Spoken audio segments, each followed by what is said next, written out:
Vipul Mittal from class 10C, and today I'm going to give a presentation on federal versus unitary system. So let's get started. First of all, I'm going to tell you what I'm going to cover in this presentation. Firstly, we're going to study about federal system, then unitary system. Then I'm going to give you some examples of different countries and how they have different systems according to the needs. What is federalism? Federalism एक ऐसा system है government का जहाँ पे जो state है और जो सेंट्रल है उनके पास अलग अलग पावर्स हैं. बेसिकली हमारा जो सेंट्रल है वो स्टेट को डायरेक्टली कंट्रोल नहीं कर सकता. स्टेट के पास खुद का अपने कॉन्स्टिट्यूशन होगा, उसकी सेपरेट पावर्स होंगी जिससे स्टेट इंडिपेंडेंटली भी जी सकता है. अगर हम यहाँ पे देखें एक सिटीजन की सिटीजनशिप के बारे में, तो अगर एक फेडरल कंट्री है उसके अंदर जो सिटीजन है उसके पास जो कंट्री है उसकी तो कंट्री लेवल पे सिटीजनशिप होगी, उसकी स्टेट लेवल पे भी होगी. इसके हम आगे एग्जांपल्स में देखते हैं जैसे कि यूएसए, कनाडा एंड बेल्जियम. इसके अंदर जो फेडरल सिस्टम है इसके अंदर हमारे जो गवर्नमेंट है वर्टिकल पावर शेयरिंग के अंदर central level, state level and then central level, state level and then उसके नीचे लोकल लेवल भी हो सकता है. एटलीस्ट 2 टियर होने चाहिए. सेंट्रल पे अकेले गवर्नमेंट नहीं रह सकती है. और इसके अंदर हम ये भी देखते हैं कि डुअल रिस्पॉन्सिबिलिटी के बारे में. तो रिस्पॉन्सिबिलिटी है स्टेट के पास अलग है, सेंट्रल के पास अलग है. सेंट्रल डायरेक्टली स्टेट को कभी कंट्रोल नहीं कर सकता. वो लाइक काइंड ऑफ स्टेट्स को एक साथ लाता है एंड देन उन्हें एक साथ मतलब गवर्न करने में मदद करता है. की फीचर्स अगर हम देखें, 2 या फिर 2 से ज़्यादा टीयर्स, जैसे कि हम हमारे इंडिया में भी देख सकते हैं या फिर हम यूएसए में देख सकते हैं. सेंट्रल लेवल पे हमारी पार्लियामेंट है एंड देन हमारी स्टेट लेवल पे अलग है, हमारे लोकल लेवल पे अलग गवर्न करने के लिए बन रखे हैं असेंबलीज एंड ऑल. ठीक है. स्पेसिफिक जूरिसडिक्शन, बेसिकली हर एक टीयर है उसकी अलग अलग अथॉरिटी है. हमारे यहाँ पे लेजिस्लेशन हो गया, जुडिशरी हो गई एंड देन एग्जीक्यूटिव हो गया.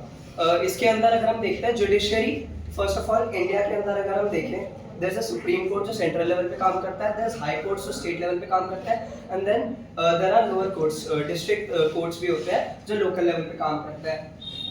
ऐसे एग्जीक्यूटिव में भी है एंड ऐसे ही लेजिस्लेटिव में भी है. अगर हम देखें कॉन्स्टिट्यूशनल गारंटी, बेसिकली एक फेडरल कंट्री के अंदर जो फेडरल कॉन्स्टिट्यूशन है ना, उसका कॉन्स्टिट्यूशन ये बताता है कि स्टेट के पास उसकी खुद की पावर्स है एंड वो एक्सप्लिसिटली स्टेट करता है कि वो पावर्स जो है वो रिवोक नहीं करी जा सकती है. वो पावर्स स्टेट के पास हमेशा रहेंगी. जो स्टेट की बाउंड्री है, स्टेट का लैंड है, स्टेट की अपनी खुद की गवर्नेंस है, वो सेंट्रल डायरेक्टली उसके अंदर इन्वॉल्व नहीं हो सकता. इनडायरेक्टली वो कहीं ना कहीं रिकमेंडेशन, सजेशंस दे सकता है, बट वो डायरेक्टली कभी चेंज नहीं कर सकता कुछ भी. रिजिड कॉन्स्टिट्यूशन, इसका जो कॉन्स्टिट्यूशन होता है फेडरल कंट्री के अंदर, उसका कॉन्स्टिट्यूशन बहुत ज़्यादा रिजिड होता है. मतलब वो चेंज नहीं करा जा सकता आसानी से. अगर हम यूएसए में देखते हैं ना, उसके कॉन्स्टिट्यूशन के अंदर अमेंडमेंट्स लाने के लिए बहुत ज़्यादा काम करना पड़ता है, बहुत ज़्यादा लोगों की जो है परमिशन चाहिए होती है. वो इसलिए है जिससे जो स्टेट है उसकी पावर्स कभी कम ना करी जाए.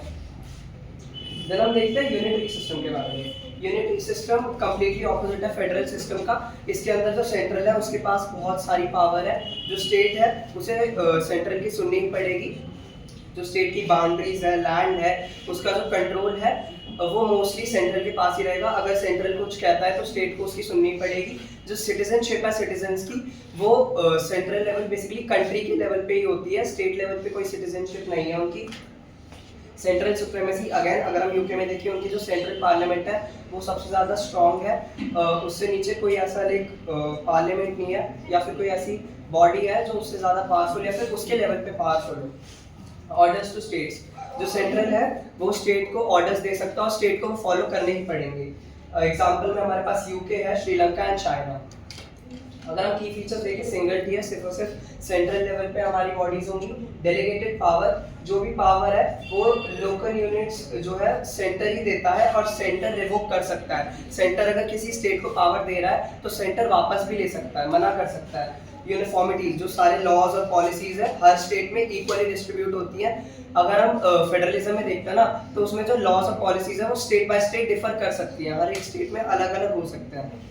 बट यूनिटरी सिस्टम में ऐसा नहीं होता. फ्लेक्सिबल कॉन्स्टिट्यूशन, इसका कॉन्स्टिट्यूशन बहुत फ्लेक्सिबल होता है. इसके अंदर अमेंडमेंट्स लाना फेडरल कॉन्स्टिट्यूशन के कंपैरिजन में आसान है. इधर जो अमेंडमेंट्स हैं वो काफ़ी आसान तरीके से लाए जा सकते हैं. अब हम कुछ एग्जांपल्स देखते हैं. यूएसए का मॉडल ये है कमिंग टुगेदर. हमारा जो फेडरलिज्म है उसके अंदर जो है दो टाइप्स होते हैं, एक होता है कमिंग टुगेदर, एक होता है होल्डिंग टुगेदर। तो कमिंग टुगेदर हमारा यूएसए के अंदर है। इसके अंदर बेसिकली सीन ऐसा है, 50 स्टेट्स हैं यूएसए के अंदर और 50 स्टेट्स आपस में आते हैं, आपस में अपने वॉलंटियर करता है कि हम आपस में जुड़ते हैं, एक बड़ा यूनिट बनाता है, इसलिए यूनाइटेड स्टेट्स ऑफ अमेरिका कहा जाता है अमेरिका को, द यूनाइटेड स्टेट्स। इसके अंदर voluntary union as you see, then equal power, हर एक स्टेट के पास इक्वल पावर होती है, हर एक स्टेट के पास अपनी अपनी अलग क्वालिटीज है, अपने अपने लॉज पॉलिसीज है। एक स्टेट दूसरे स्टेट के ऊपर लाइक सुप्रीम नहीं हो सकता क्योंकि सब इक्वल है। डुअल सॉवरेनिटी, स्टेट के पास खुद की भी, एक सिटीजन के पास अपनी खुद की भी है सिटीजनशिप और सेंट्रल लेवल पे भी है। Then we see the UK model, जो यूनिटरी मॉडल, यूनिटरी सिस्टम को फॉलो करता है। यूके के अंदर जो है प्राइम एग्जांपल है यूनिटरी सिस्टम का। इसके अंदर सॉवरेन पार्लियामेंट है, पार्लियामेंट बिल्कुल अलग है, सेंट्रल लेवल पे है। डेवोल्यूशन है, यूके ने पावर्स तो दे रखी है स्कॉटलैंड और वेल्स को, बट वो रिवोक कर सकता है कभी भी अगर वो चाहे तो। यूनिफॉर्म लॉ है, जो लॉज है सारे पूरी कंट्री में सेम है, कहीं किसी जगह पे डिफरेंट नहीं है। जब हम देखते हैं इंडिया का system, now India is an exception. India में ना ट्रूली फेडरल सिस्टम फॉलो करा जाता है, ना ट्रूली यूनिटरी सिस्टम। दो होल्डिंग टुगेदर फेडरलिज्म के अंडर ही आता है, एक टाइप है उसका। कभी हम उसे ट्रूली फेडरल नहीं कह सकते हैं, ये क्वासी फेडरल या फिर सेमी फेडरल भी कहा जाता है, क्योंकि at times the system can turn to unitary. Basically अगर कोई इमरजेंसी आती है तो इंडिया जो है वो यूनिटरी बायस्ड हो सकता है, उसका जो सिस्टम है वो कम्प्लीटली यूनिटरी हो सकता है, सेंट्रल को पावर मिल जाती है सारी। अगर हम यहाँ पे देखें डिवीजन ऑफ पावर, जो पावर है वो union list, state list and then concurrent list, तीनों में है। स्ट्रॉन्ग सेंटर है, सेंटर बहुत ज़्यादा स्ट्रॉन्ग है। जैसे कि हम देखते हैं हमारे सुप्रीम कोर्ट्स हो गए, हमारे पार्लियामेंट हो गए, बहुत ज़्यादा स्ट्रॉन्ग है। यूनिटरी बायस इमरजेंसी के टाइम, एंड डिस्ट्रक्टिबल स्टेट्स, जो स्टेट्स हैं उनके लैंड एरिया, उनकी जो बाउंड्रीज है वो चेंज कर सकता है सेंटर।